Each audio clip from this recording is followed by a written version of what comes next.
ഇപ്പൊ പിആറുമായിട്ട് ബന്ധപ്പെട്ട് ഒരുപാട് വിവാദങ്ങൾ നടക്കുന്നുണ്ടല്ലോ. അതായത് അഖിൽ മാരാറിന്റെ സീസണില് അഖില് പിആർ കാരണം ജയിച്ചതാണ്. ആ സീസൺ തൊട്ട് ഇങ്ങോട്ട് പിആർ കാരണമാണ് എല്ലാവരും ബിഗ് ബോസിൽ ജയിക്കുന്നത് എന്നൊക്കെ പറഞ്ഞിട്ട് ഈ ബിഗ് ബോസിന്റെ പ്രേക്ഷകർക്കറിയാം ഇതൊന്നും സത്യമല്ല എന്നുള്ളത്. കാരണം വോട്ട് ചെയ്യുന്ന ആളുകൾക്കറിയാം, ഷോ കണ്ടുകൊണ്ടിരിക്കുന്ന ആളുകൾക്കറിയാം, ഓരോ സീസണിലും വിജയിച്ചിട്ടുള്ളത് 100% ഡിസർവിംഗ് ആയിട്ടുള്ള ആൾക്കാർ തന്നെയാണ്. അഞ്ചാമത്തെ സീസൺ മാത്രം എടുത്താൽ മതി. ഇപ്പോൾ അഖിൽ മാരാറിന്റെ കാര്യം പറയാം. ആ സീസണിൽ അഖിലിനൊരു ശക്തമായ ഒരു എതിരാളി പോലും ഉണ്ടായിരുന്നില്ല എന്നുള്ളത് നമ്മൾ എപ്പോഴും സംസാരിക്കുന്ന കാര്യമാണ്. അത് പക്ക ഒരു വൺ മാൻ ഷോ ആയിരുന്നു. എനിക്ക് തോന്നുന്നു സീസൺ ഫസ്റ്റില് സാബു കഴിഞ്ഞാൽ, നമ്മുടെ സാബുണ്ണൻ കഴിഞ്ഞാൽ മലയാളം ബിഗ് ബോസിനകത്ത് കംപ്ലീറ്റ് ആയിട്ട് ഡോമിനേറ്റ് ചെയ്ത് ഗെയിം കളിച്ച ഒരു കണ്ടസ്റ്റന്റ് ഉണ്ടെങ്കിൽ അത് അഖിലാണ്. അതായത് ഡോമിനേറ്റ് എന്ന് ഞാൻ പറഞ്ഞത് എല്ലാ കണ്ടസ്റ്റൻസും ഒരു പകുതി കഴിഞ്ഞപ്പോൾ തന്നെ ഈ സീസൺ അഖിലേട്ടൻ തൂക്കും എന്നും പറഞ്ഞിരിക്കാൻ തുടങ്ങി. മനസ്സിലായോ? കാരണം അത്രയും അഖിൽ ഡോമിനേറ്റ് ചെയ്ത് നിന്നിട്ട് ഇപ്പൊ അത് ഗ്രൂപ്പിലായാലും വീട്ടിലായാലും എപ്പോഴും അഖിലാണ് അതിന്റെ ഒരു ലീഡർഷിപ്പിലേക്ക് നിന്നത്. അല്ലെങ്കിൽ ആ ഒരു ഒരു അതൊരു കപ്പലായിട്ട് നമ്മൾ ആ വീടിനെ കണ്ടാൽ ആ വീടിന്റെ കപ്പിത്താൻ എന്ന് പറയുന്നത് സീസൺ 5 അഖിൽ മാരാറായിരുന്നു. ഫസ്റ്റ് സീസണിൽ ഓഡിയൻസിന്റെ ഇടയിൽ എനിക്ക് തോന്നുന്നു ആദ്യമൊക്കെ പേളി ആയിരുന്നു ഏറ്റവും സപ്പോർട്ട് ഉണ്ടായിരുന്ന കണ്ടസ്റ്റന്റ്. അവസാനം വരെയൊക്കെ ലാസ്റ്റ് ഒരു 2 വീക്സിലാണ് കളി മാറിയത്. അവസാനം വരെയും പേളിക്ക് ഓഡിയൻസിന്റെ ഇടയിൽ ഭയങ്കര സപ്പോർട്ട് ഉണ്ടായിരുന്നു. പക്ഷെ ബിഗ് ബോസ് വീടിനകത്ത് ഫസ്റ്റ് സീസൺ കംപ്ലീറ്റ് ഡോമിനേറ്റ് ചെയ്തത് സാബു ആണ്. ഒരു സംശയമില്ല, സാബുവിനെ അവിടെ വെല്ലുവിളിക്കാൻ ധൈര്യമുള്ള ആരും ഉണ്ടായിരുന്നില്ല. സാബു കഴിഞ്ഞാൽ ഇപ്പോഴും എൻ്റെ അഭിപ്രായത്തിൽ ബിഗ് ബോസ് ഒരു ഷോയിൽ വന്നിട്ട് മറ്റ് കണ്ടസ്റ്റൻസിന്റെ മുകളിൽ ഇത്രയും ഡോമിനേറ്റ് ചെയ്തെന്ന് ഗെയിം കളിച്ചിട്ടുള്ള ഒരു താരമുണ്ടെങ്കിൽ അത് അഖിൽ മാരാർ തന്നെയാണ്. വേറെ ഒരാളും എനിക്ക് ആ ഒരു അഭിപ്രായമില്ല. ഇനി റോബിന്റെ കാര്യത്തിലേക്ക് വന്നു കഴിഞ്ഞാൽ റോബിനെ എല്ലാവരും എപ്പോഴും കോർണർ ചെയ്യാനും ടാർഗറ്റ് ചെയ്യാനുമാണ് ശ്രമിച്ചിട്ടുള്ളത്. റോബിൻ അതിനെ നേരിട്ട് അതിനെതിരെ ഫൈറ്റ് ചെയ്താണ് ബിഗ് ബോസിനകത്ത് നിന്നത്. എല്ലാവരും റോബിനെ അംഗീകരിച്ചിരുന്നില്ല. ഇപ്പോൾ ജാസ്മിൻ, നിമിഷ, അങ്ങനെ വേറൊരു ഗ്രൂപ്പ് റോബിനെതിരായിട്ട് അവിടെ ഉണ്ടായിരുന്നു. ആ സീസണിലെ എല്ലാ കണ്ടസ്റ്റൻസിനും പൂർണ്ണമായിട്ടും റോബിനെ ഉൾക്കൊള്ളാൻ കഴിഞ്ഞിട്ടില്ല. സീസൺ 5 അഖിൽ മാരാർ വിജയിക്കാൻ അർഹതയുള്ള ആളാണെന്ന് അദ്ദേഹത്തിന്റെ സഹമത്സരാർത്ഥികളിൽ മെജോറിറ്റിയും കരുതിയിരുന്നു എന്നുള്ളതാണ് യാഥാർത്ഥ്യം. സീസൺ ഫസ്റ്റില് സാബുവിനും മെജോറിറ്റിയുടെ സപ്പോർട്ട് ഉണ്ടായിരുന്നു. എല്ലാ കണ്ടസ്റ്റൻസിന്റെയും ഉണ്ടായിരുന്നില്ലെങ്കിലും മെജോറിറ്റി കണ്ടസ്റ്റൻസിന്റെ സപ്പോർട്ട് സാബുവിനൊപ്പമായിരുന്നു. അത് സീസൺ 5 നമ്മൾ കണ്ടിട്ടുണ്ട്. സീസൺ 4 മെജോറിറ്റി റോബിന് എതിരായിരുന്നു. മലയാളം ബിഗ് ബോസിന്റെ ചരിത്രത്തിൽ റോബിൻ ഉണ്ടാക്കിയ അത്രത്തോളം ഓളം വേറെ ഒരു കണ്ടസ്റ്റന്റും ബിഗ് ബോസിനകത്ത് ഉണ്ടാക്കിയിട്ടില്ല. അത് വേറെ കാര്യം. ഇത്രയും ഓഡിയൻസിന്റെ സപ്പോർട്ട് ഉണ്ടാക്കിയ ഒരു കണ്ടസ്റ്റന്റ്, അതായത് ഒരു ഒരു ഓൾറൗണ്ടർ ആയിരുന്നു റോബിൻ. എല്ലാത്തരം കണ്ടന്റുകളും അതിനകത്ത് കൊണ്ടുവന്നിട്ടുള്ള ഒരു ഒരു ഒന്നാം തരം പ്ലെയർ ആയിരുന്നു റോബിൻ. രജിത് കുമാറിന്റെ കേസിൽ മലയാളം ബിഗ് ബോസിൽ പുള്ളി കളിച്ചതുപോലത്തെ ഒരു വിക്ടിം കാർഡ് ഇറക്കിയിട്ടുള്ള ഒരു ഗെയിം മലയാളം ബിഗ് ബോസിൽ ഇതുവരെ വേറെ ആരും കളിച്ചിട്ടില്ല. കാരണം എനിക്ക് ഇപ്പോഴും ഓർമ്മയുണ്ട്. അതായത് രജിത് സാറിനെ എല്ലാവരും കൂടെ ഇട്ട് കഷ്ടപ്പെടുത്തുന്നു, രജിത് സാറിന് എന്ത് പറ്റിയേ, നമ്മളെല്ലാം പുള്ളിക്ക് വേണ്ടിയിട്ട് ഭയങ്കരമായിട്ട് സംസാരിച്ചിട്ടുള്ള ആൾക്കാരാണ്. എനിക്ക് തോന്നുന്നു ആദ്യമായിട്ട് ഭയങ്കരമായിട്ടൊരു ക്രൗഡിനെ കൊണ്ടുവന്ന ഒരാൾ രജിത് സാറാണ്. പക്ഷെ റോബിന്റെ കേസിൽ സോഷ്യൽ മീഡിയ കുറെ കൂടെ ആക്റ്റീവ് ആയതുകൊണ്ട് റോബിനെ കുറിച്ച് സംസാരിക്കാൻ എന്തുമാത്രം ആളുകളാണ് മുമ്പിലേക്ക് വന്നത്. ആ ഒരു ട്രെൻഡ് തുടങ്ങിയത് രജിത് സാറിന്റെ സീസണിലായിരുന്നെങ്കിലും റോബിന്റെ സീസൺ വന്നപ്പോഴാണ് അത് ഭയങ്കരമായിട്ട് ആളിക്കത്തിയത്. സീസൺ 3 ഒരുപാട് താരങ്ങളായിരുന്നു ഉണ്ടായിരുന്നത്. മണിക്കുട്ടനൊക്കെ ആദ്യ ആഴ്ചകളിൽ വളരെ വീക്ക് പ്ലെയർ ആയിരുന്നു. പിന്നെ ഒരു കയറ്റമാണ് വിന്നറായ മണിക്കുട്ടനൊക്കെ ഉണ്ടായിരുന്നത്. സോ തുടക്കത്തിലെ ഡിംബൽ ഭാല, ആദ്യത്തെ ഷോക്കിംഗ് കണ്ടന്റ് ഉണ്ടാക്കിയത് ഡിംബൽ ഭാലാണ്. മറ്റേ റംസാൻ ഒരു കമന്റ് ഡ്രസ്സുമായിട്ട് ബന്ധപ്പെട്ട് അടിച്ചല്ലോ, അതിന്റെ പേരിൽ ഒരു മാസ് ഡയലോഗ് ഒക്കെ അടിച്ച് തുടങ്ങിയിട്ടത് ഡിംബലാണ്.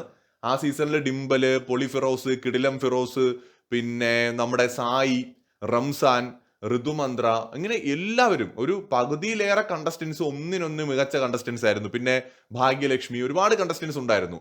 എല്ലാവരും ഒരു ഒരു തീപ്പൊരി കയ്യിൽ ഉണ്ടായിരുന്ന കണ്ടസ്റ്റൻസ് ആണ്. അതേ സമയത്ത് തന്നെ ഒരു ഘട്ടം കഴിഞ്ഞപ്പോൾ പിന്നെ മണിക്കുട്ടൻ ആ ഒരു ഷോ ഡോമിനേറ്റ് ചെയ്ത് പോകുന്നതാണ് നമ്മൾ കാണുന്നത്. അവസാനം ഒരു 2-3 ആഴ്ച വരെയും ഡിംബലും മണിക്കുട്ടനും തമ്മിൽ ഒരു ചെറിയ ഡിഫറൻസ് ഒക്കെ ഉണ്ടായിരുന്നെങ്കിലും പിന്നീട് ഡിംബലിനെ സപ്പോർട്ട് ചെയ്യുന്നവർ കൂടി മണിക്കുട്ടനെ വോട്ട് ചെയ്യുന്ന സ്ഥിതിയിലേക്ക് പോയി. അങ്ങനെ മണിക്കുട്ടൻ ഒന്നാമതെത്തി. രണ്ടാമത് എനിക്ക് തോന്നുന്നു നമ്മുടെ സായി ആണെന്ന് തോന്നുന്നു രണ്ടാമതെത്തിയത്. സോ അങ്ങനെയൊക്കെയാണ് ആ ഒരു സീസൺ പോയത്. ഈ എല്ലാ സീസണിലും ഡിസർവിംഗ് ആയിട്ടുള്ള ആൾക്കാർ തന്നെയാണ് ജയിച്ചത്. അല്ലാതെ പി ആർ എന്ന് പറഞ്ഞുകൊണ്ടിരുന്ന ലക്ഷക്കണക്കിന് കോടിക്കണക്കിന് ഓഡിയൻസ് ഈ ഷോ കണ്ടുകൊണ്ടിരിക്കുന്നുണ്ട്. അവരെ ഒരുമാതിരി പരിഹസിക്കുന്ന പോലെയാണ്. കോടിക്കണക്കിന് ആൾക്കാരുടെ വോട്ടപ്പ് എവിടെ പോയി? 4, 3, 7 PR വിചാരിച്ചു കഴിഞ്ഞാൽ കോടിക്കണക്കിന് വോട്ട് മറിക്കാൻ പറ്റുമെങ്കിൽ ഏഷ്യാനെറ്റ് എന്ന് പറയുന്ന ഷോ നോയിക്കൊണ്ടിരിക്കുമോ? ഇതൊരു അനാവശ്യമായിട്ടുള്ള ആരോപണമാണ്. നമ്മൾ തോറ്റ് കഴിയുമ്പോൾ, നമുക്ക് ജയിക്കാൻ കഴിയാതെ വരുമ്പോൾ നമുക്ക് ഈസി ആയിട്ട് നമ്മുടെ കുറവ് കൊണ്ടാണ് അല്ലെങ്കിൽ നമ്മുടെ കഴിവുകേട് കൊണ്ടാണ് നമ്മൾ ജയിക്കാതെ പോയത് എന്നതിനെ മറച്ചു വെക്കാനുള്ള ഒരു എളുപ്പ വഴിയാണ് PR എന്ന് പറയുന്നത്. PR കാരണമാണ് ഞങ്ങൾ എന്ത് ചെയ്തത്, തോറ്റുപോയത് എന്ന് പറയാം. അല്ലെങ്കിൽ ഞങ്ങൾ അങ്ങ് മല മറിച്ചേനെന്നൊക്കെ പറയാം. അഖിൽ മാരാർ ആ സീസണിൽ ജയിച്ചിട്ടുണ്ടെങ്കിൽ അതൊരു വൺ മാൻ ഷോ സീസൺ ആയിരുന്നു. അഖിൽ മാരാർ ബിഗ് ബോസ് വീടിനകത്തും പുറത്തും ലീഡ് ചെയ്ത് നിന്നു. എനിക്ക് ഓർമ്മയുണ്ട്, അതായത് ഇവരെല്ലാരും കൂടെ ലാലേട്ടന്റെ ഒരു വീക്കെൻഡ് എപ്പിസോഡിൽ അഖിൽ മാരാറിനെതിരെ തിരിഞ്ഞ ദിവസമാണ് കളിയിൽ വലിയൊരു ചേഞ്ച് വരുന്നത്. ആദ്യമൊക്കെ നമ്മുടെ കമ്മ്യൂണിറ്റി പോളിൽ അഖിൽ മാരാറിന് 17% വോട്ടൊക്കെയാണ് ഉണ്ടായിരുന്നത്. 10%, 17% വോട്ടൊക്കെയാണ് അഖിലിനുണ്ടായിരുന്നത്. ആ ഒരു കാര്യം നമ്മൾ മനസ്സിലാക്കണം. അഖില് ജയിച്ചു എന്ന് പറയുമ്പോൾ അങ്ങ് ചുമ്മാ ജയിച്ചതല്ല. ആ 17% നിന്ന് 80-85% വോട്ടുള്ള ഒരു കണ്ടസ്റ്റന്റ് ആയിട്ട് അഖില് മാറിയത് പെട്ടെന്നൊരു ദിവസം കൊണ്ടുമല്ല. അഖിൽ അതിനകത്ത് അങ്ങനെ ഗെയിം കളിച്ചിട്ടുണ്ട്. ഇപ്പോഴും ഞാൻ അഖിൽ മാരാറിനെ ഈ സീസണിലൊക്കെ മിസ് ചെയ്യുന്നുണ്ട്. എന്തിനാണെന്നറിയാമോ? ടാസ്കുകൾ കൊടുക്കുന്ന സമയത്ത് ഈ ബ്രില്യൻ്റ് ആയിട്ട് പ്ലാൻ ചെയ്ത് ടാസ്കുകൾ അവതരിപ്പിക്കുന്നത് കാണാൻ ഭയങ്കര രസമാണ്. അത് നമ്മൾ ഈ സീസണിൽ മിസ് ചെയ്യുന്നുണ്ട്. അത് എനിക്ക് തോന്നുന്നു അതൊക്കെ ആദ്യത്തെയും 5ാമത്തെ സീസണിലാണ് ടാസ്കുകൾ നല്ല മനോഹരമായിട്ട് പ്ലാൻ ചെയ്ത് തന്ത്രപരമായിട്ടൊക്കെ അടിപൊളിയായിട്ട് തീർത്തിട്ടുള്ളത് 1ാമത്തെയും 5ാമത്തെ സീസണിലാണ്. ബാക്കിയുള്ള പല സീസണുകളിലും ടാസ്കുകൾ വളരെയധികം കുളമാവുകയാണ് പതിവ്. ഇപ്പോഴും അതങ്ങനെയൊക്കെ തന്നെയാണ്. സോ മലയാളം ബിഗ് ബോസിൽ ക്ലാസിക് പ്ലേയേഴ്സിന്റെ കൂട്ടത്തിലാണ് ഞാൻ അഖിൽ മാരാറിനെയും നമ്മുടെ സാബുവിനെയും സീസൺ ഫസ്റ്റിലെ സാബുവിനെയും ഉൾപ്പെടുത്തുന്നത്. ക്ലാസിക് പ്ലേയേഴ്സ് ആണ്. റോബിനും രജിത് കുമാറും എന്നൊക്കെ പറയുന്നത് ഭയങ്കരമായിട്ട് ഓഡിയൻസിലേക്ക് കണക്റ്റ് ആയ, എനിക്ക് തോന്നുന്നു ഏറ്റവും കൂടുതൽ ക്രൗഡിനെ കൊണ്ടുവരാൻ പറ്റിയ ക്രൗഡ് പുള്ളേഴ്സ് ആയിട്ടുള്ള മലയാളം ബിഗ് ബോസിന്റെ തലവര മാറ്റി വരച്ച 2 കണ്ടസ്റ്റൻസ് ആയിരുന്നു റോബിനും രജിത് കുമാറും.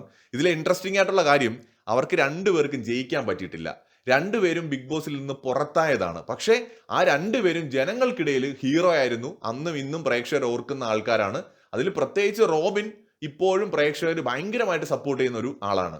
എന്നാൽ ഈ ക്ലാസിക് പ്ലേയേഴ്സ് എന്ന് പറഞ്ഞ നമ്മുടെ അഖിൽ മാരാറും സാബു മോനും അവർ രണ്ടുപേരും വിന്നർ ആയവരാണ്. പക്ഷേ റോബിനും രജിത് കുമാറും ജനങ്ങൾക്കിടയിൽ ഉണ്ടാക്കിയ ഒരു ഇമ്പാക്ട് അത്രത്തോളം ഉണ്ടാക്കാൻ അഖിലിനും സാബുവിനും കഴിഞ്ഞിട്ടില്ല എന്നതൊരു യാഥാർത്ഥ്യമാണ്. പക്ഷേ ഗെയിമേഴ്സ് എന്നുള്ള നിലയിൽ റോബിനേക്കാളും അതുപോലെ തന്നെ രജിത് കുമാറിനേക്കാളും മുകളിലാണ് ഈ പറയുന്ന സാബുവും അതുപോലെ അഖിൽ മാരാറും. അതുകൊണ്ടാണ് അവർ വിന്നറായതും. ഗെയിമേഴ്സ് ഒരിക്കലും ഫിസിക്കൽ അസോൾട്ട് കാണിച്ചോ എന്തെങ്കിലും അബദ്ധം കാണിച്ചോ ബിഗ് ബോസിൽ നിന്ന് പുറത്തു പോകത്തില്ല. അവരവസാനം വരെ നിന്ന് കപ്പടിക്കും. അവരാണ് 100% ഗെയിമേഴ്സ് എന്ന് നമ്മൾ വിളിക്കുന്നത്. റോബിനും നമ്മുടെ രജിത് കുമാറും എന്ന് പറയുന്നത് ഓഡിയൻസിന്റെ ഇടയിൽ തരംഗം സൃഷ്ടിച്ച ആൾക്കാരാണ്. അതുകൊണ്ട് അവർക്ക് ബെനിഫിറ്റ്സ് ഉണ്ടായിട്ടുണ്ട്. അവരുടെ കരിയറിൽ ഭയങ്കരമായ ഗ്രോത്ത് അവരുടെ ഒക്കെ കരിയറിൽ ഉണ്ടായിട്ടുണ്ട്. വിന്നേഴ്സ് ആയവരുടെ കരിയറിലും ഗ്രോത്ത് ഉണ്ടായിട്ടുണ്ട്. കഴിഞ്ഞ സീസണിൽ ജിൻഡോ ജയിച്ചപ്പോഴും ഇപ്പോഴും പലരും പറയുന്നുണ്ട്, ജിൻഡോയുടെ പല വിഷയങ്ങളും വിവാദങ്ങളൊക്കെ വരുമ്പോൾ പലരും പറയുന്നുണ്ട് ജിൻഡോ ഡിസർവിങ് അല്ല, അങ്ങനെയാണെങ്കിൽ. അങ്ങനെയൊന്നുമല്ല. ബിഗ് ബോസ് കഴിഞ്ഞ സീസൺ കണ്ട പ്രേക്ഷകർക്കറിയാം ജിൻഡോ ഡിസർവിങ് ആയിരുന്നു. വിക്ടിം കാർഡ് കളിക്കാനും ജിൻഡോയ്ക്ക് അറിയായിരുന്നു. ജിൻഡോ എല്ലാവരും ചേർന്ന് ജിൻഡോയെ കോർണർ ചെയ്ത സമയത്തൊക്കെ ജിൻഡോ അത് ഭംഗിയായിട്ട് ഉപയോഗിച്ചു ഗെയിമിൽ. അതാണ് എൻ്റെ കാര്യം. മാത്രമല്ല വളരെ ശ്രദ്ധിച്ചു മാത്രം പ്രതികരിച്ചു, അളന്നു തൂക്കി സംസാരിച്ചു. ക്യാമറയുണ്ട്, ഓഡിയൻസ് കാണുന്നുണ്ടെന്ന് മനസ്സിലാക്കി പ്ലാൻ ചെയ്ത് തന്ത്രപരമായിട്ടാണ് ജിൻഡോ ഗെയിം കളിച്ചത്. അവിടെ ജിൻഡോ ജയിക്കണമെന്ന ഉദ്ദേശത്തോടെയാണ് പോയത്. ഭയങ്കരമായിട്ട് ആഗ്രഹിച്ച് കപ്പ് കിട്ടണം, കപ്പിന് വേണ്ടി എനിക്ക് ഒന്ന് തപസ്സിരുന്നത് പോലെ നിന്ന് ഗെയിം കളിച്ച ആളാണ് ജിൻഡോ. അതുകൊണ്ട് കപ്പ് കിട്ടി. ബാക്കിയുള്ളവരൊന്നും കപ്പിനെ കുറിച്ച് ചിന്തിച്ചില്ല. ജാസ്മിനൊക്കെ പോയിട്ട് റിയൽ ആയിട്ട് നിന്നങ്ങ് ജീവിച്ചു.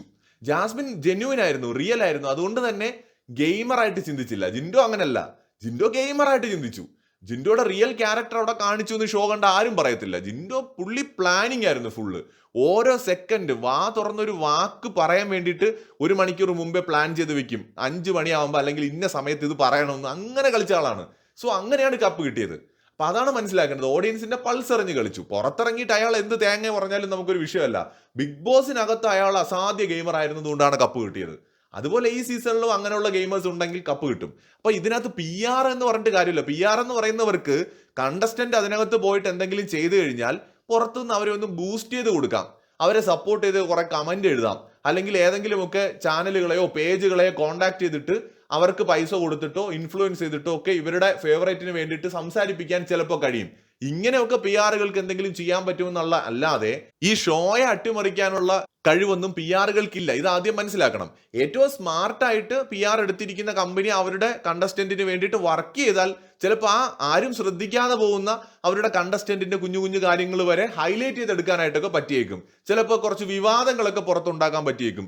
അങ്ങനെയൊക്കെ ചിലപ്പോൾ PR-കൾ വിചാരിച്ചാൽ പറ്റുമായിരിക്കും. പക്ഷെ അതല്ലാതെ കേരളത്തിലെ മുഴുവൻ ജനങ്ങളുടെയും തലച്ചോറിനകത്ത് കയറി സ്ക്രൂ ഇട്ട് തിരുക്കി അവരെ കൊണ്ട് മാറ്റി വോട്ട് ചെയ്യിപ്പിക്കാനൊന്നും ജയിക്കാനൊന്നും PR കൊണ്ട് പറ്റില്ല. അപ്പോൾ അതുകൊണ്ട് ഈ PR എന്ന് പറയുന്നത് ശരിക്കും പറഞ്ഞാൽ ബിഗ് ബോസിൽ പുറത്താവുന്നവരും പരാജയപ്പെടുന്നവരും മറ്റുള്ളവരെ മുമ്പിൽ അവർക്ക് തടി ഊരാനായിട്ട് ഉപയോഗിക്കുന്ന ഒരു ആയുധം മാത്രമാണ്. ആരെങ്കിലും അത് ഉപയോഗിക്കുന്നുണ്ടെങ്കിൽ, ഞാൻ ആരെയും പേരൊന്നും എടുത്ത് പറയുന്നില്ല, ആരെങ്കിലും PR കാരണമാണ് മറ്റവൻ ജയിച്ചത് എന്ന് പറഞ്ഞാൽ, ആരെങ്കിലും PR കാരണമാണ് ഞാൻ പുറത്തായത്, ഞാൻ തോറ്റുപോയതെന്ന് പറഞ്ഞാൽ, നിങ്ങൾ മനസ്സിലാക്കിക്കോണം, സ്വന്തം കഴിവുകേട് മറച്ചു വയ്ക്കാൻ വേണ്ടിയിട്ടുള്ള ഒന്നാന്തരം ഒരു ആയുധം മാത്രമാണ് PR. അങ്ങനെ PR കൊണ്ട് ജയിക്കാൻ പറ്റുമെങ്കിൽ നിങ്ങളൊക്കെ ഒരു കാര്യം ചെയ്തൂടെ? നിങ്ങൾക്ക് ഏറ്റവും നല്ല PR നോക്കി തിരഞ്ഞെടുത്തിട്ട് അങ്ങ് പോയാൽ പോരെ ജയിക്കാമെങ്കിൽ. ഏഷ്യാനെറ്റ് ചൊറിയും കുത്തി പിന്നെ അവിടെ ഇരുന്ന് തരും നിങ്ങൾക്ക്. അങ്ങനെയൊന്നും ഈ ഷോയെ അട്ടിമറിക്കാൻ എൻ്റെ ബോൾ ഷൈൻ മീഡിയ ഏഷ്യാനെറ്റും സമ്മതിക്കുമെന്ന് ആരെങ്കിലും ചിന്തിക്കുന്നുണ്ടെങ്കിൽ ആദ്യം നിങ്ങൾ സ്വയം ഒരു ആത്മപരിശോധന നടത്തുക. ഇത്രയും വലിയ കോടികൾ മുടക്കി ലാലേട്ടനെ പോലെ ഒരു വലിയ മനുഷ്യനെ കൊണ്ട് നിർത്തി ഒരു ഷോ നടത്താൻ അറിയാവുന്നവർക്ക് ജെനുവിൻ ആയിട്ട് ഒരു വിന്നർ അതിൽ നിന്ന് പിക്ക് ചെയ്യാനോ അവർക്കറിയാം. ഇപ്പൊ അവർക്കും ചിലപ്പം പേഴ്സണൽ താല്പര്യങ്ങൾ കാണും, പക്ഷെ അപ്പോഴും ഓഡിയൻസിന്റെ വോട്ടിനനുസരിച്ച് തന്നെയാണ് അവരൊരു വിജയം തീരുമാനിക്കുന്നത്. ഇപ്പൊ ജിൻഡോയുടെ കാര്യം ഉൾപ്പെടെ അവിടെയാണ് മനസ്സിലാക്കേണ്ടത്. അഖിൽ മാരാറും സാബുവും ജയിച്ച അതേ ഷോയിലാണ് ജിൻഡോയും ജയിച്ചത്. അപ്പോൾ ഓരോരുത്തരുടെയും ഗെയിം സ്ട്രാറ്റജി ഡിഫറെന്റ് ആയിരുന്നു. വിക്ടിം കാർഡ് കുറച്ചെങ്കിലും സക്സസ് ആക്കി വിജയം കണ്ട ഒരാൾ ജിൻഡോയാണ്. അപ്പോൾ ഇതിനകത്ത് ഓരോരുത്തരുടെയും ഗെയിമാണ്, അത് ഓഡിയൻസിന് ഇഷ്ടപ്പെടുന്നു എന്നുള്ളതാണ്. ഇന്നലെ എനിക്ക് തോന്നുന്നു ആരോ ഒരു എക്സ് കണ്ടസ്റ്റന്റ്, സീസൺ 5 ഒരു എക്സ് കണ്ടസ്റ്റന്റ് പറയുന്നത് കേട്ടു, അതായത് ചിലപ്പോൾ സാബുവിന്റെ ഒരു ചിരി കണ്ടിട്ടായിരിക്കും പ്രേക്ഷകർ വോട്ട് ചെയ്യുന്നത്. ഓരോ പ്രേക്ഷകരുടെയും പെർസ്പെക്റ്റീവ് ഡിഫറെന്റ് ആയിരിക്കുമെന്ന്. കറക്റ്റാണ്.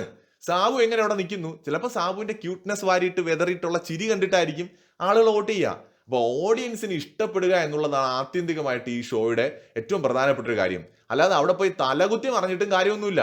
അങ്ങനെയാണെങ്കിൽ എന്ത് എളുപ്പമായിരുന്നു, വലിയ ടാലന്റ് ഉള്ള മറ്റേ സ്പോർട്സിലൊക്കെ മുന്നിട്ട് നിൽക്കുന്ന ആൾക്കാരെ കൊണ്ടുവന്ന് ടാസ്ക് ഒക്കെ കളിച്ച് അങ്ങ് തലകുത്തനെ എല്ലാ ടാസ്കും നേടിക്കഴിഞ്ഞാൽ അങ്ങ് കപ്പ് കിട്ടുമോ? അങ്ങനെയാണെങ്കിൽ ആദ്യത്തെ സീസണിലെ കപ്പൊക്കെ അർച്ചനയ്ക്ക് കിട്ടണം. അർച്ചനയൊക്കെ ടാസ്കിൽ ഗംഭീരമായിട്ട് കളിച്ച ആളാ. എന്തുകൊണ്ടാണ് കപ്പ് കിട്ടാത്ത? എനിക്കൊന്നും ടോപ്പ് 5 പോലും വന്നില്ല. അപ്പൊ ടാസ്കിലെ പെർഫോമൻസോ അവിടെ ഒച്ചയും ബഹളം ഉണ്ടാക്കിയത് കൊണ്ടോ വഴക്കിട്ടത് കൊണ്ടോ ഒരാൾക്ക് ബിഗ് ബോസിന്റെ കപ്പ് കിട്ടില്ല.